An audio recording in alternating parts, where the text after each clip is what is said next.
Warriors. Of course, Steph Curry with his dad, the emotions just pouring out. It might be his fourth, but it means so much. All the sacrifice, all the work.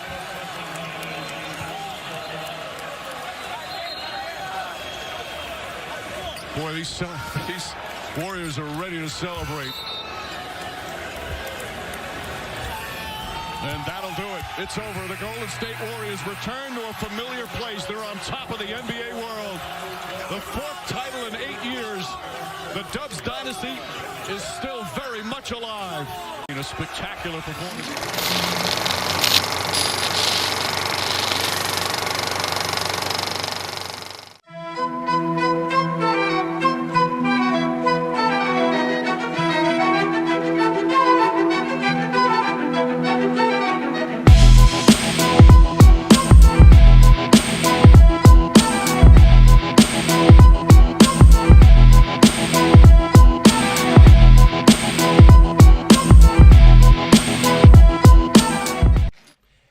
What's up, everybody? It is good to be back, even though I'm not happy at all.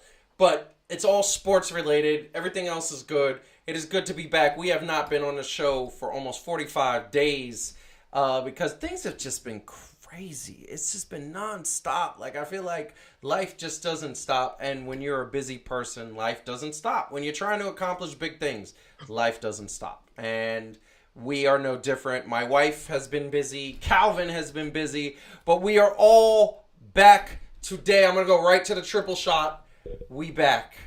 We back. We back, baby. Unlike the Knicks who say we're here, we back. That's what we are. What happened? Nothing has changed. Nothing has changed except I have less facial hair. That's what I think has changed. But we are back to talk sports. I want to start the show. There was a reason why I started the show off with that clip. Because I love basketball. I love it. These two people to my right and my left, they know that I love basketball. It's my passion. But they also know I am not a happy New York basketball fan. We are going to get into all of that. We're also going to have a little quick edition of sports style because we haven't done that in a while. 45 days, we got to have some sports style. I think we got a very nice couple of items that are going to be amazing. Also, we're going to talk NBA free agency, but I wanted to start on a good note. This is what I'm wearing right here. You know what this is? Oh, I'm going to turn that around, and I'm going to put that on there, and I'm going to call it Dub Nation because I like the Warriors. I have since 91. Chris Mullin, Tim Hardaway. I loved him. And then he went to the Miami Heat, and I was just like, nah, that's all right. because I didn't like Miami.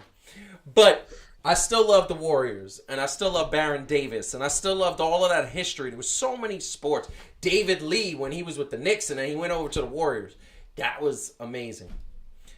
And they are on top, as the announcer said, they are on top of the championship world. They are back. NBA World Championship. 4th championship in about 6 years. Right? Yeah, 6 years. 4th in 6 years. That's a dynasty. Because the only reason why they weren't involved in some sort of a finals appearance was because injuries. And the last time they were in the finals, they were going to win that. They were going to sweep. And Kevin Durant got hurt. And Klay Thompson got hurt. And that's all she wrote. But they won. And the thing that I'm most happy about this championship, and the thing that I want to say right off the bat, because this championship, it deserves to be called out. And this is something that I absolutely, absolutely love. Steph Curry got his respect. You see him there. He is holding that MVP trophy.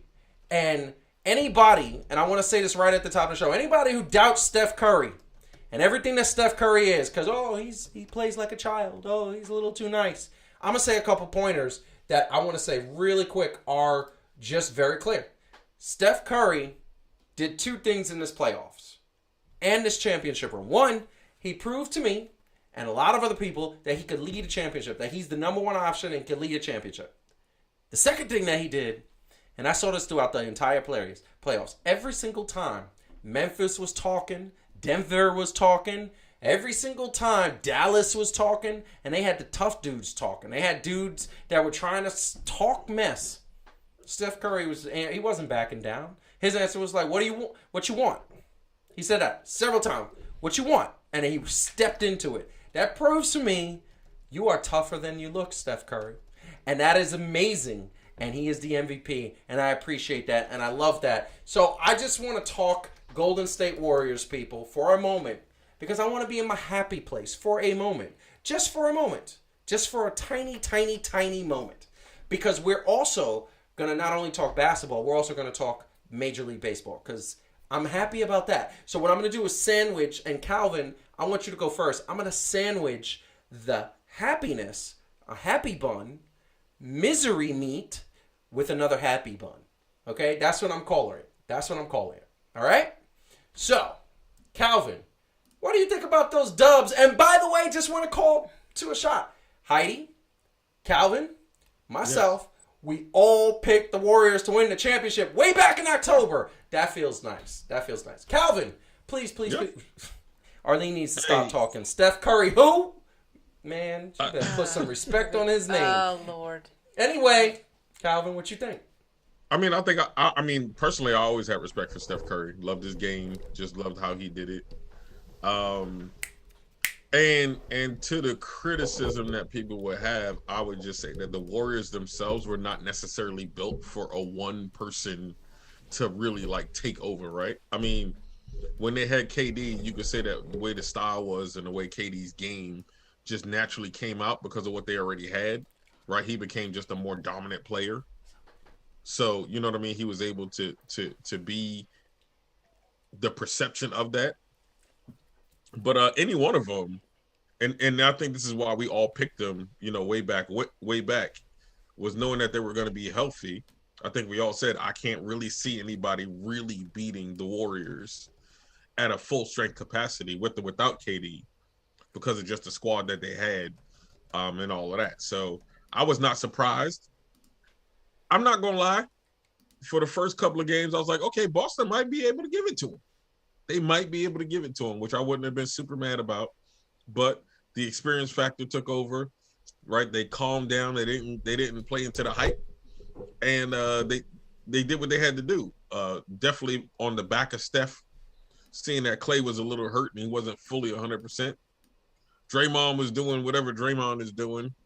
You know, he knew media. He Draymond still kind was of being triple single.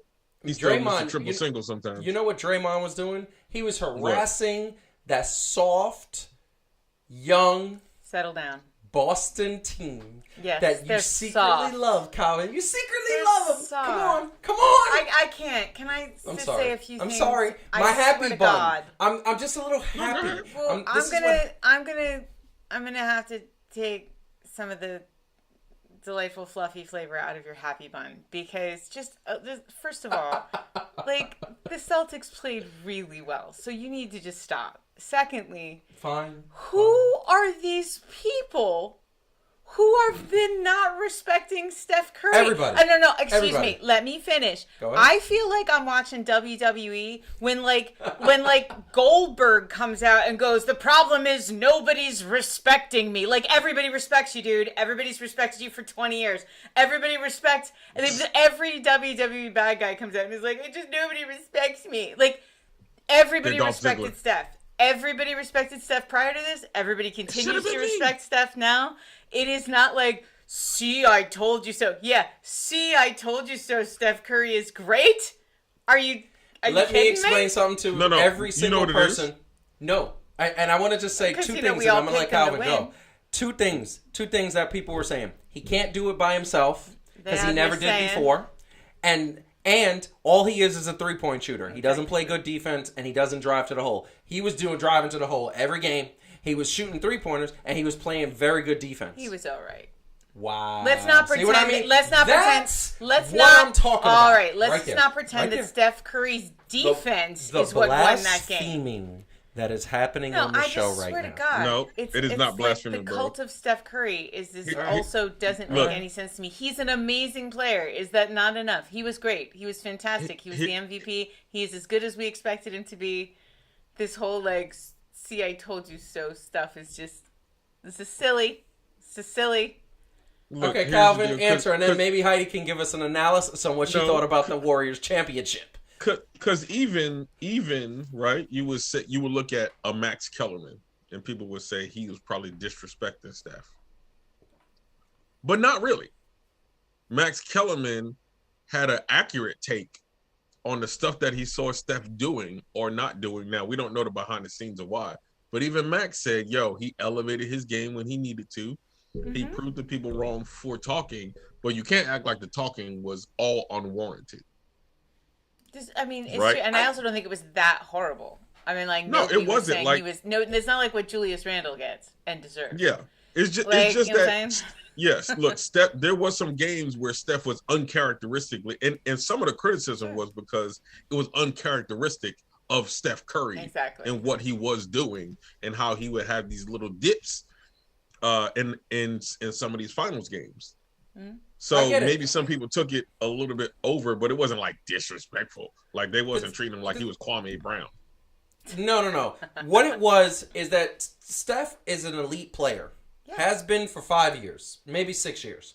Okay? Steph is the greatest three-point shooter in the history of the game. He's the greatest shooter because he can also hit those mid-range. Everybody forgets that he can pop a mid-range shot too.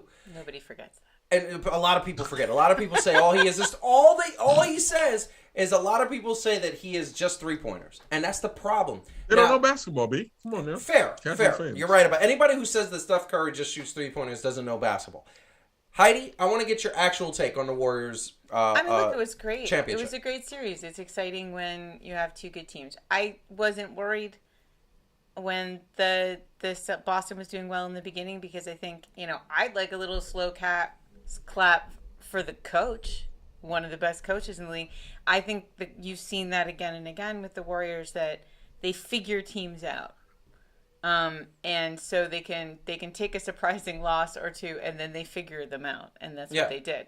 And that, a lot of the guys on the Celtics, they played really, really well, but it was like when, Al Horford was blowing up, they did great. And then when he wasn't, and he's not a player that, probably can sustain great performances time after time. They got a bunch of young guys again, who are great, but the playoffs, like the finals, that's a particular kind of trial by fire, and they're new to it. So, I think the Celtics have nothing to be ashamed of. They did really, really well against a team literally everybody thought was going to go all the way and did, right? So that's nothing to be ashamed of. Nothing to be ashamed of. And I love the fact, look, it was a great series. Kudos to the Boston Celtics, and I will say that officially from a basketball standpoint, they had me worried. There was moments where I was like, wait a second. They're about to win. But the thing that I said from the beginning is young teams, when they get to the higher levels of the playoffs and the championship, young teams tend to shrink in the moment. And when I mean shrink in the moment, it's just whether it's they start pressing too hard, whether it's they miss shots, whether they get tense, whether they get tight.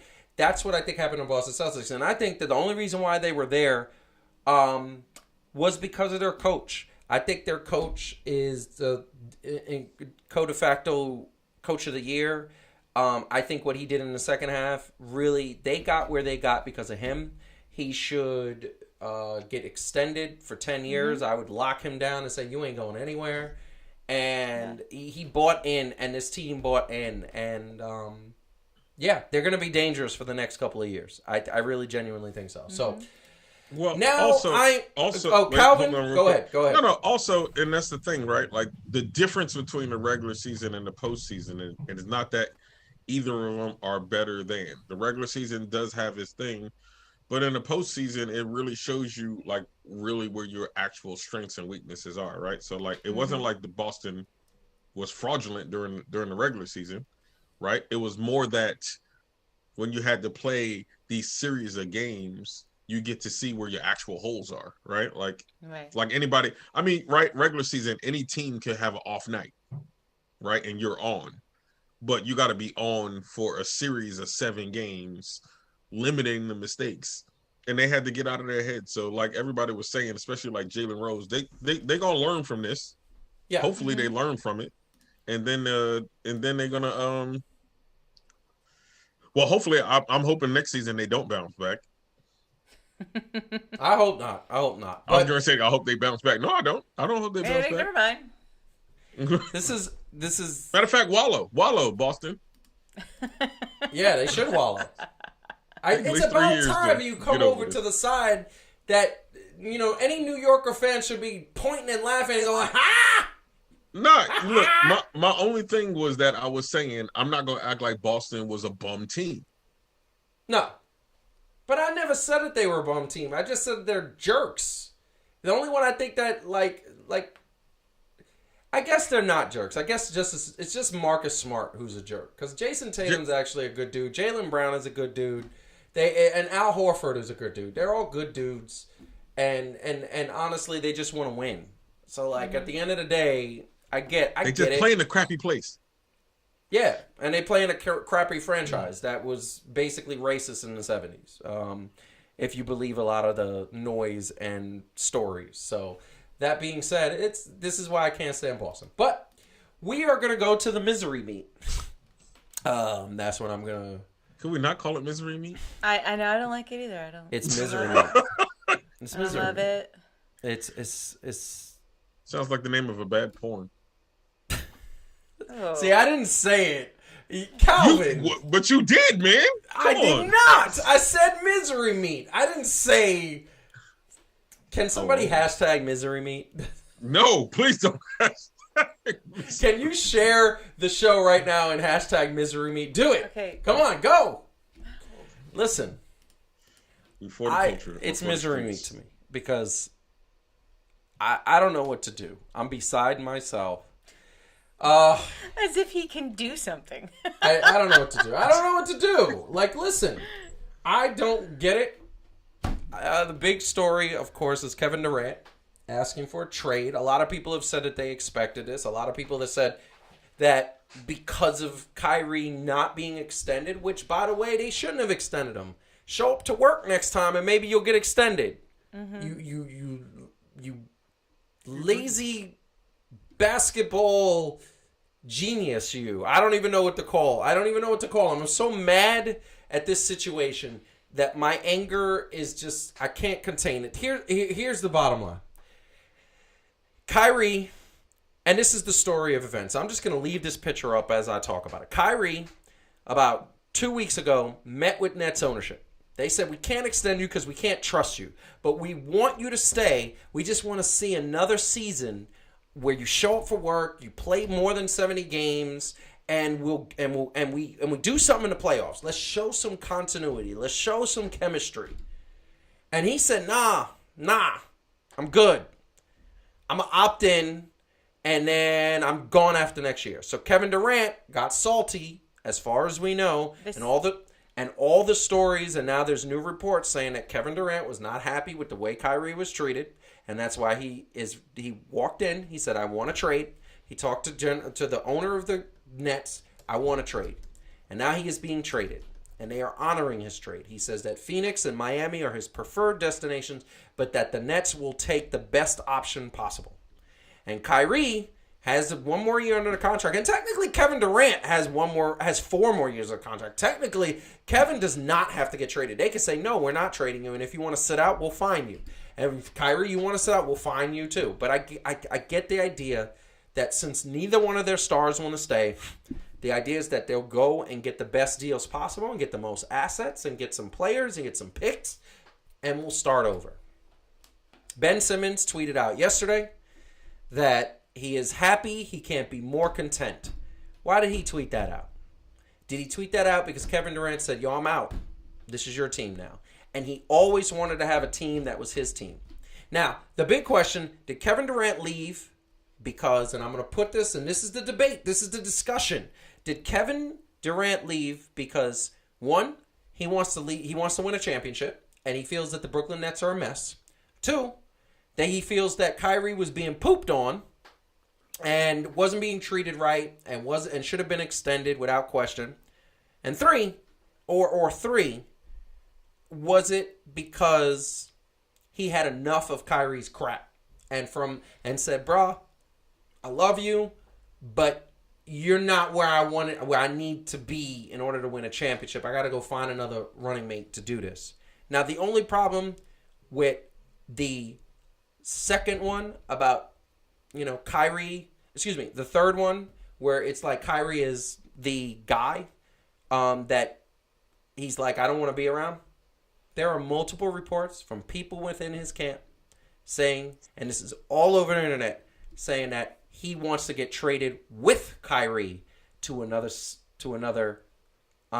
team. That he still wants to play with Kyrie, and he wants to get to a team that will allow that to happen. And the reason why he picked Phoenix is because Chris Paul's contract comes off the books next year, and Kyrie will be a free agent. And on top of that, Miami has 2 major players coming off their books next year, and they'll be able to sign them. But the only caveat to that, and this is where I'm going to be quiet, and I'm going to give it over to Heidi first, because I feel like she has a lot to say. She does, kind of. Is that, and by the way, you could defer to Calvin if you want Calvin to go first. I'm sure, yeah, Calvin can go first. Okay, Calvin could go first. Is that Kyrie is telling everybody and his mother, I'm going to get to Los Angeles Lakers as soon as possible, whether it's a buyout, whether it's free agency, whether it's a trade. He wants to get there ASAP. So, Calvin, I recapped everything. What is your opinion? Why did Kevin Durant say I'm out? First of all, let me say these two together are like the basketball version of the Menendez brothers. I'm not sure why anybody wants both of them together. Honestly, who knows? It probably for him, he feel like Kai was being disrespected, and somehow they can't look and see the noise and the stuff that they tried to create when they were coming to Brooklyn. And I'm not saying that because I'm a Knicks fan, just the noise that they were trying to make in general, the statements that they're trying to make. How we going to do this? How we're going to do that? We don't need coaches. We don't need this. We don't need that. It's almost like they both felt like they were bigger than basketball. Mm-hmm. And so my answer stems from that. Like, I feel like together, both of them felt like they were bigger than basketball, or they were something special than the actual game of basketball, right? And when it all boils down to it, basketball, just like baseball and everything, is still a team sport. It is a superstar-driven league, but it is still a team sport, right? Yeah, it is. So these attitudes that they had, that they didn't have to like work within there, and then kind of they're mad that the Nets did what they needed to do to accommodate them. Now all of a sudden they're not happy with the results and everything. It's a little weird, but that's the way cats are now, right? Like, they demand this, you do it, and then it's like, well, why'd you do that? Are you kidding me right now? Like, yeah, bro, Joe, just like you said, right? You do what you got to do because you're trying to win a championship. They did what they said they felt they needed to do. Yep. It did not work out. Yep. You had 3 of the biggest, and I'm not even trying to clown or be whatever. Like, you had 3 of the biggest egos at one point on the team. Yep. Almost thinking that they're bigger than basketball, right? Yep. When they work together, I'm not gonna lie. Remember, I was on the show saying, "Yo, looking dangerous, looking nice." Yep. And then That's somehow 13 games. Yeah, right. And then somehow within there, like, it was like their own egos was like, "Nah, B, we ain't doing this team stuff. This is my team. No, this is my team. No, this is my team." Right? You know what I mean? Like, out of nowhere, it seemed like they was just like, I want to say something really quick. And then I'm gonna give it to Heidi. Yeah. You know what bothers me about this? What? Is that even after they got James Harden and left him, and even after they got Ben Simmons and he was hurt, and he was like, "Oh, my back. I played video games for 26 hours straight. I can't play basketball anymore." I still believed in this team until this afternoon. And I don't blame the owner, and I don't blame the GM. Let me tell you something. The GM doing what he did and saying, "Nah, we ain't giving you..." Showmark saying, "We ain't extending your contract. You don't show up for work. You just absent. You just not there. How are we going to extend you for 5 more years? So you could just... So now we got to deal with this every year? We got to ask, yo, is this dude showing up for work? Like, I don't know. He kind of late. I'm going to put myself through that ulcer-ridden thought process No, they shouldn't have extended him. We should trade him, and I put this in the chat. Trade KD to OKC or Detroit and get all those young studs, and trade Kyrie to Houston and get that number 1 pick last year, and then let those teams worry about it. The problem is nobody wants Kyrie.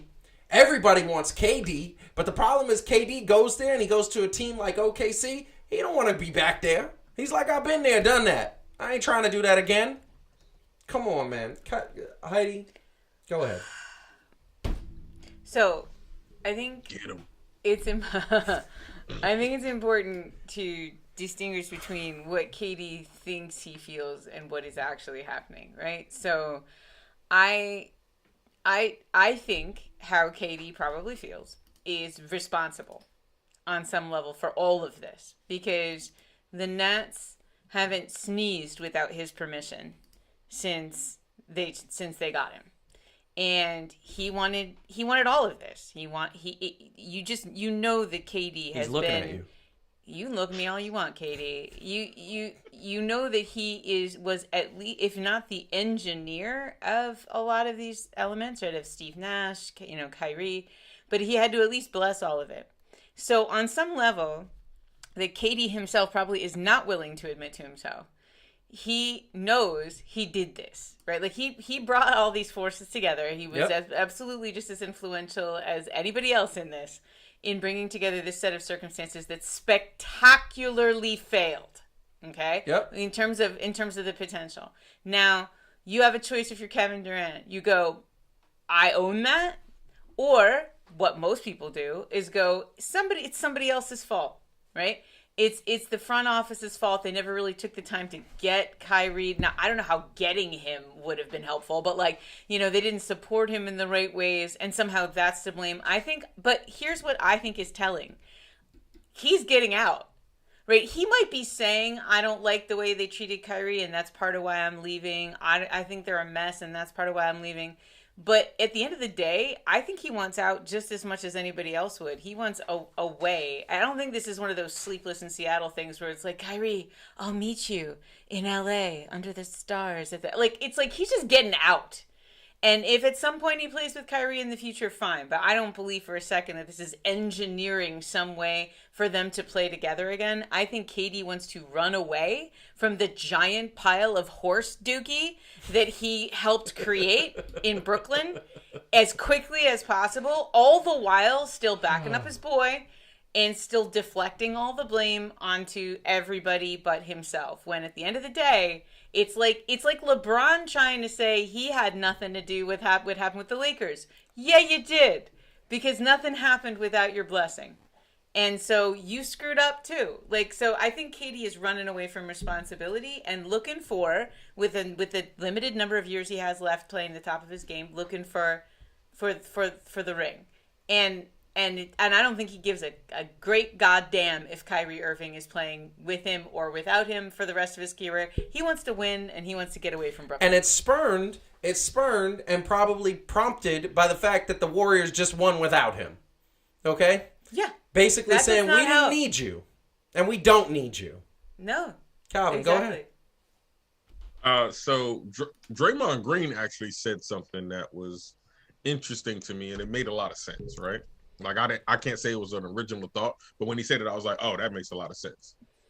He was like, yo, the reason that KD came to the Warriors back then, right, was that, and that KD was the way he was with the Warriors, is because all Kevin Durant cares about is playing ball, right? Mm-hmm. Which I can't fault him on, but you can't have your cake and eat it too, meaning this. You can't have one of the best skill sets around, right, that anybody would kill for, and then the physical attributes to go with it. You 7 feet tall, you can do what you want to with the ball, right? You got handles, you can shoot, you'll walk in 30 points whenever you know, mm-hmm. if even if you didn't take a nap that day. So you want everything that come with it. You want people to respect you. You clapping back at people when they're getting at your game and all this other stuff. But you don't want none of the responsibility that comes with that. You somehow want, like you said, Heidi, everybody else has to take responsibility for everything else. Okay. You want to be considered the greatest or one of the greatest, or right, like he said before, oh, I always had to be number 2. Why am I behind somebody else? Because you ain't take that next step, bro. You ain't take that non-basketball step in life, like taking responsibility. I mean, running away. Yeah, like not having running away from what he could still have Kyrie's back while manning up and being like, hey, bro, like you this ain't the move. Like this ain't what you need to do. You messing this up. Like you still my boy, but you messing up. And Joe, you know that. You know what I'm saying? But you know that because y'all are missing something very clear. And I'm shocked that neither one of you has said it yet. He's not reasonable. Oh. He's not reasonable because whether it's him sticking up for Kyrie, whether it's him saying that the Brooklyn Nets are a mess and I didn't cause this, whether it's him saying I just want to go win a chip somewhere else, whether it's him saying I want to go win a chip somewhere else in a place where Kyrie could join me later, at the end of the day, there is one word that they share in common. Both of them are selfish.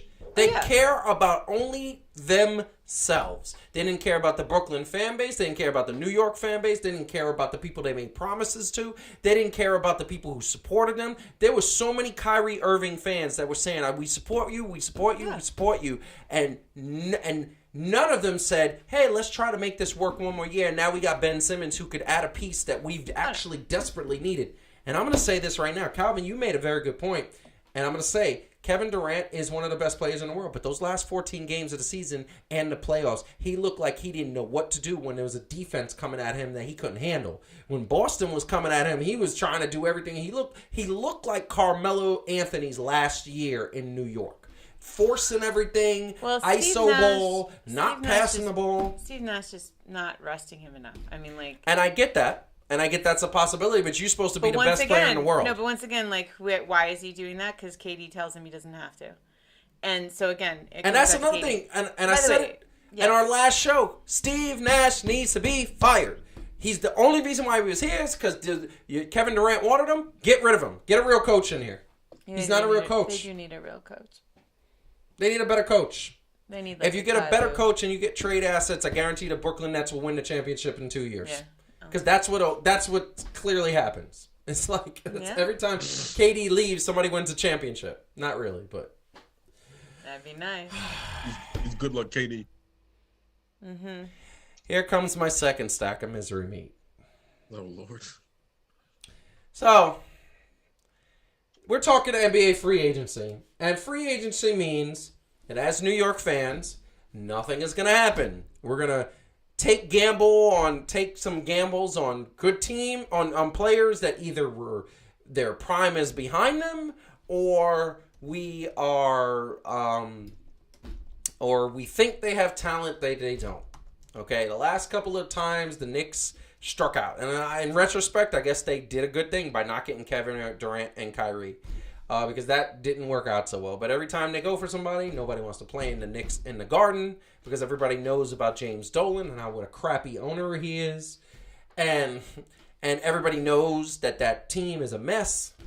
And the young dudes never get any help, and then they get stunted because they have, look, it's free agency. The Knicks still have Julius Randle. It's free agency. The Nets are trading Kevin Durant. The Knicks, it's free agency, and the Knicks are about to give $110 million to Jalen Brunson, who has not proved he is worth $110 million. Maybe he's worth $80 million.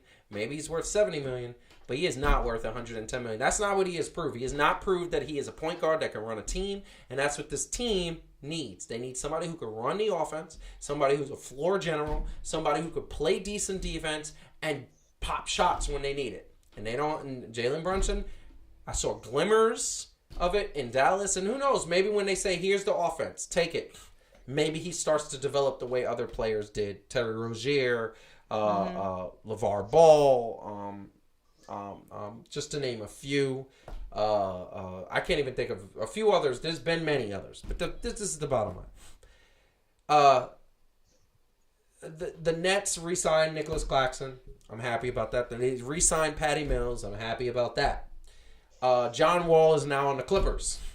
The Clippers now have one of the stacked teams, if all being healthy, in the NBA. There's no reason why they shouldn't be in the Western Conference Finals. The Warriors have done not much of anything, but they really don't need to because they have a returning James Wiseman who should be a beast. He is looking good in practice, has been practicing, he looks good. And Klay Thompson's only going to be better. Draymond Green, if he's healthy, is going to be better. They should repeat. I'm calling it right now. This should be a repeat. And, you know, Denver's making moves. They got, I believe they got Malik Monk now. And so many other things are happening, but not for the Knicks, not for the Nets. We still have Julius Randle. Always a bridesmaid. Huh? Never, New York's always a bridesmaid, never the bride. Just. Calvin, can you please explain to me why we have Julius Randle still? I've been there to find out. Because I'm just gonna say the reason why I asked that, and great answer, because I don't know. Because the reason why I asked that is Obi Toppin, you let him start 14, 15 games. My man was averaging 30 points and 10 rebounds. You got a starting power forward. Why? Why do we need Julius Randle, who has an attitude, who only can play with his right hand, and who seems to think he is a superstar when he's not? I don't understand that. You know what this feels like? Like at this point, I feel like they're making small market team moves. Yeah. But they're a big market team, right? Correct. And that's a lot of it also. No shade on any of the teams out there, but like they're not the Pacers, they're not the Kings, right? We get more media scrutiny. Mm-hmm. You get more eyes on you. Our fans are harsher, right? Like you can't just afford to make these one or two little moves and then be like, "Oh, we're doing something," and you know, maybe in 5 years we going. Nah, we had too many 5-year stretches, 10-year stretches. Well, actually, we had 2 20-year stretches. We tired of stretching. No, we're tired of stretching. I just want to say, breaking news on the air. Why not? Mm-hmm. Breaking news. Bulls are signing Andre Drummond. So he's on the Bulls now. And you know why? Because they signed Nicholas Claxton. The Nets signed Nicholas Claxton. Because he rested with the Nets? Because he signed, yeah. He's not going to get playing time, and apparently Blake Griffin is going to the Lakers. I will say, in fairness, the Knicks have been calling people to try to unload Randall. They're just not having any luck. Really? Oh, yeah. I didn't know. See, I didn't know that. They have been looking into it. Mm-hmm. You know what it kind of feels like? Like I said, no. Yo, this feels like if you gave Joey and some of his friends control a 2K with a blank slate, and you was like, "Yo, throw teams together." Mm-hmm. That's what it seemed like right now. With all of these people just moving. Like, I'm gonna put Blake Griffin on the Lakers. What? Why? Why would you do that? I don't know. Yes. What else you doing? I'm gonna put Kevin Durant on the Heat. What? Why? Why are you putting him on the Heat? I don't know. Why not? It looks good. Cool. The colors look good. Right? Let's run it back. I just want to say that, and I want to say this very clear, and I want to be very honest about this, okay? Then, you know what's going to happen? So, first of all, KD is going to get traded, and he wants to go to Phoenix and Miami. And I said this to you earlier, Heidi. I'm the Nets. I want Devin Booker. I want DeAndre Ayton, and I want a first-round pick. That's it. And when they say no to that, I'm going to be like, all right, you going to give me Devin Booker or you ain't getting Kevin Durant. Because I ain't just giving Kevin Durant to go play with Devin Booker. Like, why don't I just sign up the championship and Chris Paul next year? Why don't I just sign up the championship for Phoenix? Give them a chip right now. Because you know Chris Paul's going to be like, yo, I run this offense. All you got to do is get my balls when I'm passing to you. He's going to average 25 assists. Look, because that's what Kevin Durant wants. Right? Yeah, and but this ain't what, and I'm not mad at you, and I want you to understand that. But this ain't what Kevin Durant wants. This ain't the NBA of Kevin Durant. Kevin Durant don't get to do what he wants to do, and I'm sick and tired of Kevin Durant and Kyrie Irving being what they are. Here is the bottom line. You're going to get traded, and you're going to go to the team, and it's going to get gutted, and you ain't going to have a team, and I hope you go. I want them to get traded to Detroit so bad. But the problem if they get traded to Detroit is they're going to get bought out. They're not going to want to play. They're going to say, I don't want to play for you. And they're going to get bought out, and then they're going to sign wherever they want, and that's what I don't want. So trade them to Phoenix. But say, no, I want Devin Booker. And by the way, that would be hilarious. And I just want to say this on the air. How funny would it be, Calvin? In the locker room, Devin Booker walks up to Ben Simmons and say, yo, how'd that be smelling? And you know what I'm talking about. Okay. All right. No. Yo, what's poppin', player? All right. That's enough of that joke. Right now. What is going on? Come on. That's what's gonna happen. That's locker room talk. Yeah, I'm not saying I'm gonna say it. Locker room show. I'm sorry. Hold on. And I'm not saying that I'm gonna say it or that I condone it. I don't condone it. But you know that's gonna be a conversation. You know that's gonna be a conversation if he gets traded. Then the Fan2Fan presents the locker room. Yes, and then the second thing is, which is really, really horrible, is that Jimmy Butler. If I'm the Nets, I'm like, yo, I want Jimmy Butler or Bam Adebayo. And as Heidi pointed out to me before we got on the air, they can't trade for Bam Adebayo because... Oh, there's this crazy in one of I love all the rules in the NBA, and there's a particular kind of rookie contract that both Bam Adebayo and Ben Simmons have. That if you do this particular kind of rookie contract via a trade, your team can only have one person on that kind of contract at a time. So in order to get Bam Adebayo to New York, they'd have to to Brooklyn. They'd have to trade Ben Simmons away. And the problem is the problem with that is that Ben Simmons' trade value is low. It's like I might offer you a second round pick for Ben Simmons. See, I think it's worth And the last thing I'm going to say is that so then you say to Miami, I want Jimmy Butler, right? Because that's the quality of a player that's comparable to Kevin Durant. But the problem is Jimmy Butler don't want to play with Ben Simmons again. He already knows. He's already been there. He's been there, done that. He doesn't want to get back there. He knows how soft Ben Simmons is. He's not going to go there and say, let's play again. No. He already knows what that's. So you got the two teams Kevin Durant goes to. You know what's going to end up happening, Calvin? And I hate to say this because Sean Marks, we're going to end up getting Kyle Lowry. Yep, you are. Yeah, and Tyler Hero and not even Duncan Robinson. Even Duncan Robinson. Joe Chick, the rookie. Oh, Jovic? Yeah, other Jokic. You'll get him, and you'll get some picks. And they're going to be second round picks in like 10 years. Goran Dragic? Yeah. No, we already got Goran Dragic. Oh, yeah. All right. Oh, yeah. I just want to say one thing to round out the conversation. That I think it's important to distinguish between players who nobody wants. So you have players who it's not working, right? And I think there's sort of two categories of that. Players where the people... It's really distracting to try to have a conversation. I'm listening. I'm just sad. I'm hurt. My sports soul is hurt. Can the triple shot up back up again so I can talk to Calvin? No, go. I'll put Calvin back on. Let's go. I just don't feel like I'm talking to somebody. So I think you got two categories, right? You have the John Wall type situations where, you can argue, like, he's unhappy there, but, that's the main problem. And then you have the Kyries and the Julius Randles where you can't argue that. You really have to say he's just an ass, right? So it's like, is anyone looking at Julius Randle going like, his problems are New York specific? Like, no, they're not. They're clearly not. Like, it's just clearly Julius is a pain in the ass and a hothead, and he doesn't play nicely with others, and he can't go left.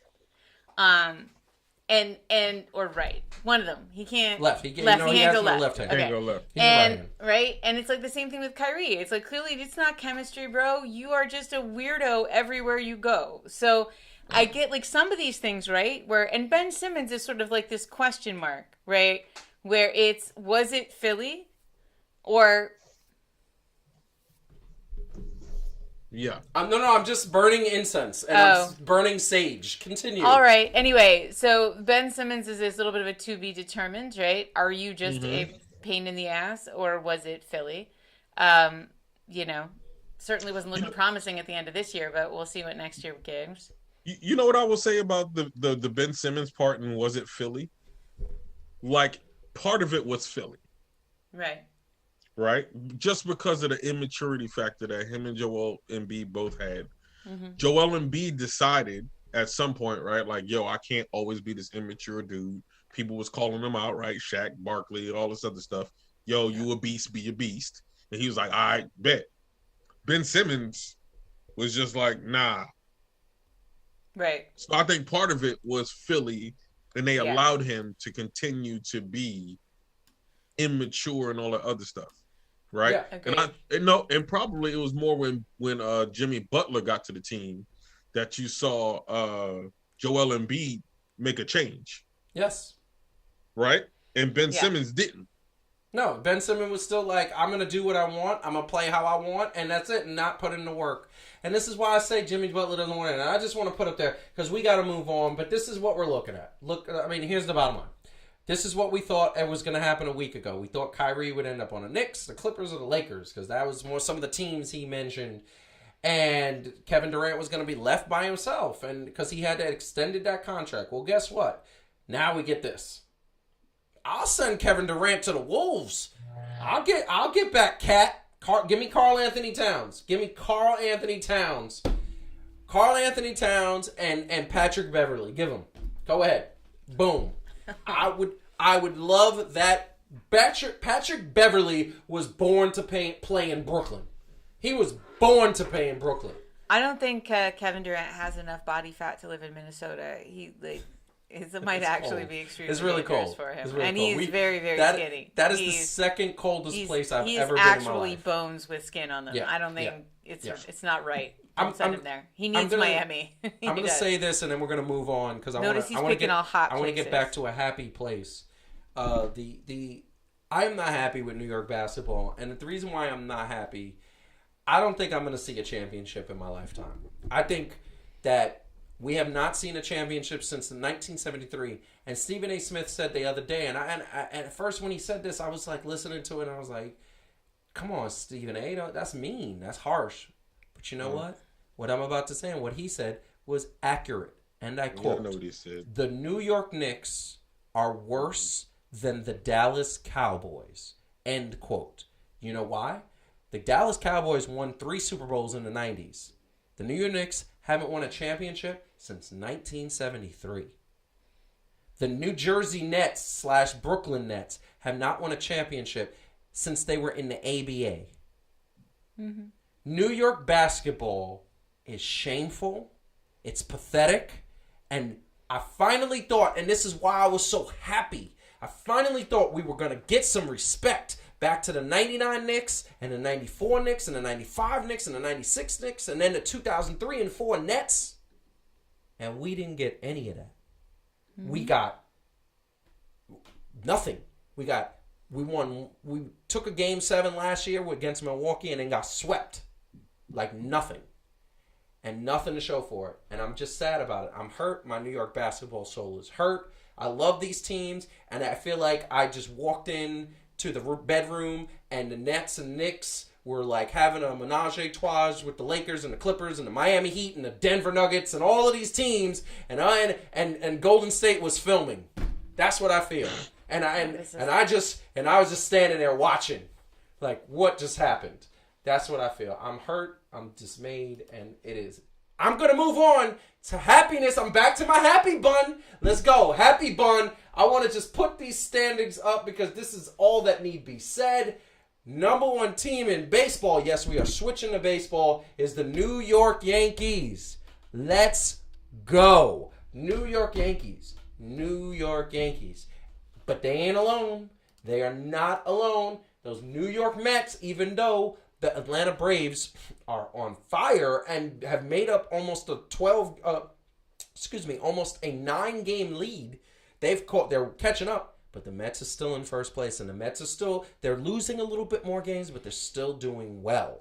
Now, I'm going to put something out there because a lot of things are happening with the New York Mets and Yankees for those who are not following baseball. Aaron Judge is on pace right now to hit 73 home runs. Okay, that is going to break a major league record if he does it. Now, I'm sure at some point he will cool off. I'm sure at some point he will come back down to earth. But the Yankees are pitching well. Their bullpen is pitching well. They're hitting well. The Mets are losing more games, but the Mets still got their offense doing well. People are getting on base. They're playing small. They're playing good defense. And by the way, Max Scherzer. I can't pronounce that one. Scherzer. I'm gonna call it Mac. I'm gonna call him Maxie. Okay. Maxie. Did he come back already? He's coming back. He's coming back. But you know what's amazing? Next Friday, the best player in baseball. He's coming back, Jacob deGrom. Let's go. Let's go. See, that's my happy bun. Let's bounce. Happy bun. Let's go. Happy bun. All right. Now I'm going to stop bouncing. I'm very happy because it looks like we might get a Subway World Series. And if we get a Subway World Series, it looks like it's going to be competitive. Not just swept in 4 games. It looks like it's going to be 7 games. These two teams have played each other, and they split series. They tie games. They go into extra innings. It's exciting. It's competitive. It's strong. Calvin, what do you feel about New York baseball? They're doing what I hope that New York basketball would do, but Why you got to bring up the misery me? Why you got to do that? I moved on. You said how I feel. I said that I feel like they're doing what I hoped. Fine. We would be doing in basketball. Fine. Which is actually competing, actually sustaining good things, and all is right in the baseball world. We out here in these baseball streets. You know what I'm saying? It really is. Now, Heidi. Bing bong. Bing bong. No, sorry, my bad. Why are you throwing in some Bailey comments in here, man? What's going on? Why not? Fair enough. Heidi, you got that shirt on. Yeah. By the way, pretty awesome. Our son, her son, my stepson, got to go to his first Yankees game, right? Yankees game, but he went with a friend a friend of his whose family has like the really good seats, like right behind the mound. Yeah. And he had better seats than I've ever had. He was extremely excited that they came with an all-you-can-eat buffet. Oh, it's an all-you-can-eat buffet. And anybody knows Yankee Stadium? All-you-can-eat buffet. Yeah. I think it was if more anybody focused knows on Max, that than the what game. are you talking about? It's Max. Yeah. Max, yeah. Yeah. I mean, you know how that boy can eat. So Max can eat you. He was very excited. He can eat all of us. But it did take an hour and a half to get the car out of the parking garage, which is like it's much better to go to the. I like Citi Field. That's why a lot of people bring a bottle of they bring alcohol to the parking lot and you just drink it while everybody leaves. Not always the best thing because you got to drive then, but right. Yankees, Mets. How excited? I'm excited. Of course, Jacob DeGrom's coming back. The Mets are still in first place. To see how well the Mets have done, even without the arguably the two of the best pitchers, certainly the number 1 and arguably number 2 pitchers in the league is amazing. I think Steve Cohen should buy all of our teams. He seems to be doing a very nice job and showing the difference between owners that make good decisions and those that don't. So it's a very exciting time, and it feels like it's just building. Of course, he is in the grand tradition of New York baseball paying for it.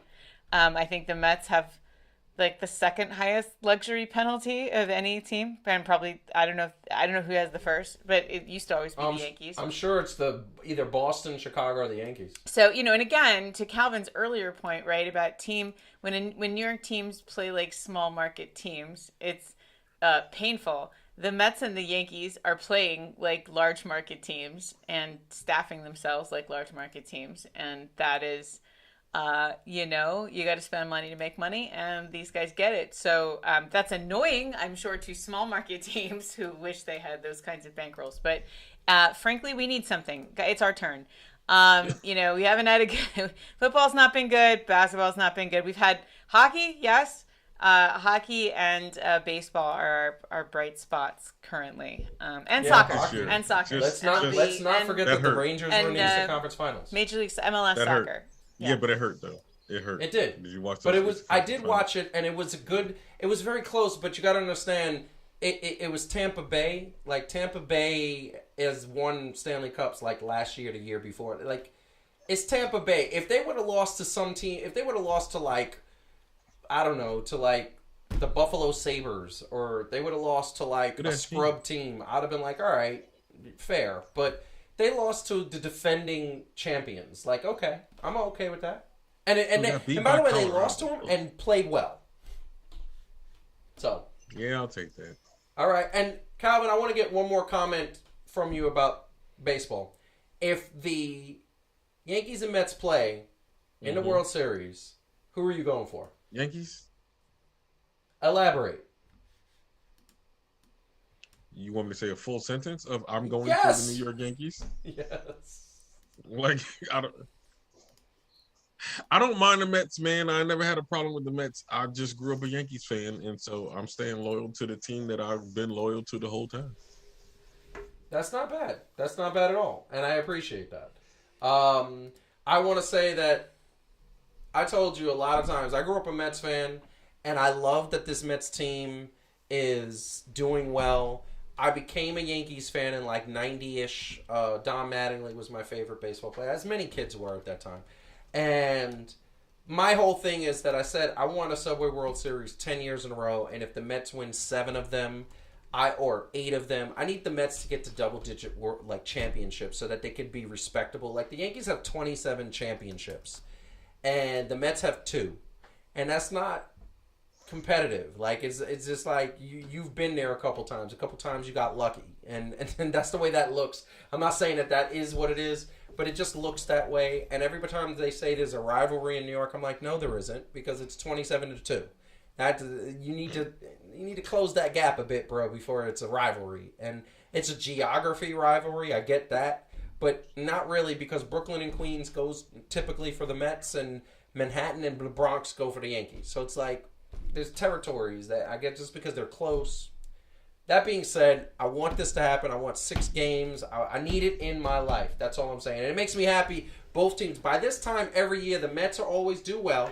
The Mets always are in first place. And then by this time, they start to fade away. Next thing you know, they end up like 3rd in the division, not make the playoffs. This year feels different because Buck Showalter feels good. And the Yankees are playing out of their minds. I want a parade. I need a parade. We had a parade last year with NYCFC. But I need a parade.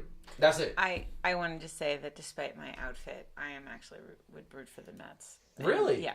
Elaborate on that, please. Elaborate on that. So first of all, all, you don't like the Phillies. I what's funny about it, right, is that I actually grew up like a National League East person, right? Because watching Phillies games, and actually went to my first baseball game was at Shea, the stadium formerly known as Shea. Yep. And we're, as a Philly fan, that was awkward. But because I grew up, sort of hating the Mets, I grew up knowing the Mets. Yeah. And then as a New Yorker, it sort of gives me a weird fondness for them. Like I remember the Darryl Strawberry days, and also there is a thing about, the Mets fans really just not having had their share of joy the way Yankees fans have. So I guess part of me is happy for all the lifelong Mets fans who've dealt with a lot of disappointment for them to be doing so well. I agree with that. And that's my point. My point is that I want the Mets to win a couple. They need to, I would love it if, like I said, Queens. Yeah, like if the Subway World Series happened 5 years in a row and the Mets won 4, I'd be happy. I'd be so happy. Although I would want the Yankees to win at least one. Oh, sure. I'm happy when all New York teams win. Every single series needs to go 7 games. And give me a couple extra inning games. That would be great. I feel like it did feel better in '86 when the Mets won. Yeah. For some reason, right? It felt like it was more of a celebration for everybody. Yes. Mm-hmm. Maybe it's because they beat Boston. That may have been, yes. Everybody that is a particularly satisfying way to win, right? That's true. Yeah, I mean, it is better to see Boston get beat in the World Series by a New York team than it is to see them get beat in the ALCS. Yeah, that's true. It's true. All right, so Suck it, we gotta Boston. move on. Sorry. We gotta move on. You're ridiculous. You're ridiculous. We gotta move on. We are gonna go. You know what? Let's just go into it.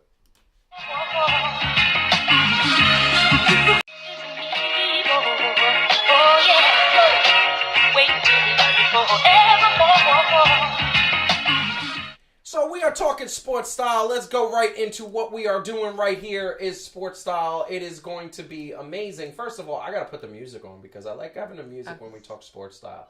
I always put it at 5%, and then let's go. And we're bringing that hat over because this hat was amazing. It is a Mets hat, which I thought was fire personified. It's called the triple black. It's the triple wool black snapback hat. And I'm going to go to all our... black. The what? It can't be more black than the triple black. Than the triple Snapback. black. But we got the triple black in studio. And because it's so shiny. Can you it's see so how shiny. It's got a it is? shine to it. And then it kind of... You know what's cool about this hat? So, like, it gets this shine to it. Babe. What? She has one of her hairs. Like, I love how women always have a hair on your stuff. I feel like it's how they mark their territory. I love how men always leave their socks on the floor. I guess Fair enough. Fair enough. You mark yours. Fair enough. Fair enough. But I love this. Check this out. Like in the back right here, if you guys could see that, it's got like a metal type of pro thing because this is a new era pro. I just like it shiny, and truthfully, usually Met stuff is not as cool as Yankee stuff. So I was like excited to see they actually have kind of like a chic and modern take on the Mets logo, which is 100%. unusual because it's usually all blue and orange crap, which is not my favorite. And I don't like that. That's one of my main problems with the merchandise. Orange. Is the orange. Brutal. Like the orange on the Mets is just horrible. That's why my favorite Mets jersey is the black jersey that was like early 2000s. But this is the Mets hat, and I'm gonna say that I haven't put it on yet, so I'm gonna take my thing. It's on. got a thing inside. I know, but I'm gonna rock this a bit, even though it's a little uncomfortable. If Joseph would take any of his favorite teams of all time, he would just prefer that you please give him a black and red version of whatever their thing is. Yes. Like, it literally, doesn't matter he if that buys is it. not your color scheme or not. No. Yeah, no. No, because I feel like why not a hat? You could have Oh, it's so red shiny. in a Mets That's logo. nice. What? That's nice. It's very true. But the other thing, what we're gonna do here, because I'm just gonna I just gotta set it up because the music's gonna be super loud, and we don't want to do that. We don't want to. Please no. We don't want to do that. So, a couple of months ago, I said I hate Yeezys. I can't stand Yeezys. You know, can't stand them. Can't stand them. And I said I would never have Yeezys. Okay, and it's true. But this was the one pair of Yeezys that I got. I'm just gonna put my hat over there. Boom. And when we come back into the studio, and actually I'm gonna have to hold these up because here is the bottom line. I hold in my hand a pair of Yeezys. Bam.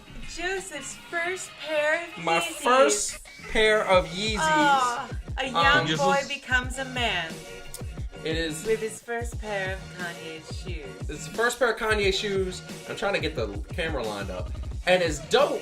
Let me tell you something. First of all, this shoe is one of the most comfortable shoes I've ever put on my feet. It's like you're walking on clouds. That is the first thing. Second of all, when you see the shine and the shimmer, if I could get the light to hit it, It's hard to do. it's hard to do. They It do is, shine. I will say, these were a Father's Day present from me. From her, yes. Yes, exactly. Credit That's where nice. credit is it's me. And I will say that part of why I like these shoes was because unlike almost all of Kanye's other shoes, these look like shoes. Yeah. And not potatoes or sponges. And so I could actually recognize this as an athletic shoe. You know, and not a creature that had sucked onto your foot on an alien planet, which is, again, what most of his shoes look like. It's the truth. So kudos to you, Kanye, for making an athletic shoe that looks, like a shoe. And I want to say something really quick. Calvin, you said that you like these shoes. Okay, you said you did. I remember you were like, this was the one that you could mess with. But they brought out another color version of that I think Marcus sent to us. Our sneaker guru. And hold up this side. I want to say, like, so the camera can see it. One of the things I gotta give him credit for. There's really cool sculpting in the foam, like in the base. The way his company, his designers sculpt the plastic is actually quite cool. It's very different than you see in Jordans and other shoes. So I do think that's a cool innovation. Again, it helps when it's got laces and stuff. I got it. With the shoes are boring, Calvin. That's what's No, going on. No, Calvin is tired. I know he's tired. He's had a long day, man. Listen, I want to say only this. had a bag of chips. I want to say this, and I want to correct. reiterate this to the audience that's watching. We have not been on the show for 45 days because it has been insanely bananas. My man Calvin, if you don't mind me singing your praises, is doing big work in Seattle with his job, and they are working him to death, but it's a good kind of work. He sings its praises. I hope that's still the case. Yeah, look, I would say this, Yeah. Just in general, since we patting each other's on the back. They would be surprised. We're probably a well-rounded group here in what we do outside of this podcast, like for a living.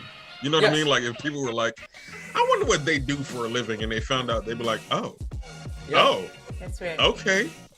It's the truth. It's the truth. It is definitely the truth. And I will say, Joe is a dental hygienist. I am. I am Right. an astronaut, and Calvin is a kickboxer.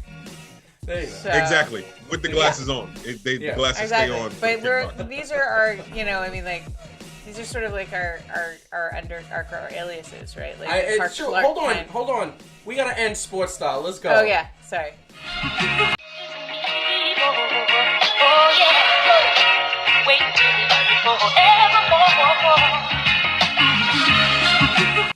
So, we are, yes, that is true, and I just want to say this. It's been an interesting show, because at the end of the day, it's just getting crazy. Next week, we're going to be back, and because I want to react to the free agency, but we might just take the whole summer off. Or come back sometime in August, because baseball will be doing well, and I feel like at that point, because it has just been busy, but I want to say this. I am very passionate about sports, and I'm passionate about basketball. I'm unhappy, and a lot of New York fans, and I feel bad for the New York fans, because a lot of people spend money with the hope that their team wins, and I get that not every team can win. I get that not every team can get to the playoffs every year. I get that. But we are on, when it comes to the Knicks, we're on a 20-year drought, 21-year drought of making it any type of anywhere. There was only 2 years that we made it to the playoffs, and 1 year we got beat in the first round. So does that count? I guess it does. And the Nets hyped up, and did nothing. And I understand 2 years ago it was all about the injuries. It was all about Kyrie. It was all about him messing up his leg. It was about James Harden barely being able to walk. And I wonder what could have been. But that's sports. I get it. It's just that if you don't get upset about things like this, then how can you say you care about it? So when I get upset, it's because I care about it. But at the end of the day, sports people got to understand you ain't gonna always win. That's the truth. It is what it is. So, but you're right. Steve Cohen should buy the Knicks, and I think really, he'd be a famously great owner. I would be happy if anyone. Why can't Shaq buy the? Why can't Shaq? He wants to buy Orlando. Why can't he buy the Knicks? I mean, maybe no one suggested it to him. I think probably that's the answer, because otherwise he just buys all the things. So I mean, he's making money. He owns like 50 million. And then things. just tell him you can sit in the concession stands and serve people hot dogs. He loves to do that stuff. So there you go. That's true. All right, so Heidi, what do you want to say to the people? I want to say to the people, it is good to be back, but also at the same time, it is exhausting. I'm tired. And we're just tired. And so we'll be back. We're not sure how much we'll be back, but next we'll let week, you know. We'll be back next week. Okay. Jeez. See, I never even get consulted. It's really interesting. He just decided now. You know what? I'll be back next week. There we go. I'll be back. Wow. I'm not saying I won't. I'm just saying. All right. You know, can I be back next week? I feel like I gotta ask permission. Yeah, I know. But good. It's good to be back, and good to see Calvin always. Very much. A minute for Calvin, what do you want to say to the people? I think I'll speak for everybody. We did miss y'all, and we definitely miss being on the show. I would have something really enlightening and all that other stuff to say, but I'm a mirror Heidi, man. It's tiring out here in these streets. You know what? But we do appreciate y'all rocking with us and having our takes on this. I will say this: don't take our takes on sports all the time to transcend to mean something else, because sometimes we have these insightful things to say with sports and they mirror life. But sometimes I'm just going to talk trash on sports players. You know what I'm saying? Like it is what it is. I understand. I am. But I'm with you, bro. I'm just as a whole, like being a basketball head, New York need to get it together. It's all the way. really sad. And I don't know where we go from here. Maybe you don't pay Jalen Brunson $100 million. They gave him $100 million, and he hasn't proved anything. All he proved is that the one thing I'll give him is he's tough. He's the guy who definitely is tough. But you gave him $100 million because he's Leo. He was a former client of Leon Rose. So Leon Rose is saying he's good also enough. His dad is a new assistant coach for Tibbs. Yeah. So that's fun. Yeah, Rick, good old Rick Brunson. Look, just because he torched Utah, that don't mean nothing. Everybody torched Utah. Everybody torched Utah, and by the way, he torched Denver too. But last time I checked, Denver doesn't get where they get because of their defense. Look, I don't know what to say. They need to trade Julius Randle and get something back for him. And I don't understand. It's a simple trade: Julius Randle, a first-round pick. I'll even give Jericho Sims because he's high and like another pick 2 years from now. And Evan Fournier for Donovan Mitchell. That way they could form Team France in Utah. Okay? 2 tickets to a cruise. I mean, I'll take. I mean, I'll be reasonable about Julius. I'm going to tell you what's going to happen with the I'll Nets. be like a timeshare in. I'm going to tell you what's going to happen. I want to say this really quick. The Nets, they're going to trade KD and Kyrie. We're going to get Russell Westbrook, like 2 first-round picks, and like Taylor Horton Tucker. And they traded Nerlens Noel. And they did Alec room Burke. for Jalen Brunson. Yes. Not Nerlens B. Yeah, they did. And Alec Burke. Right. Alec Burke. You know. Man, my bad, Alec. I mean. All right, can we end on a good note? I gotta end on a good note. Anyway. Peace out, everybody. We love you. Have a good time. Keep watching sports. Don't watch New York basketball because it's not good. But watch other sports. Watch New York baseball. That's good. But in the meantime, we love you. Peace out. Miss you. We'll see you next week.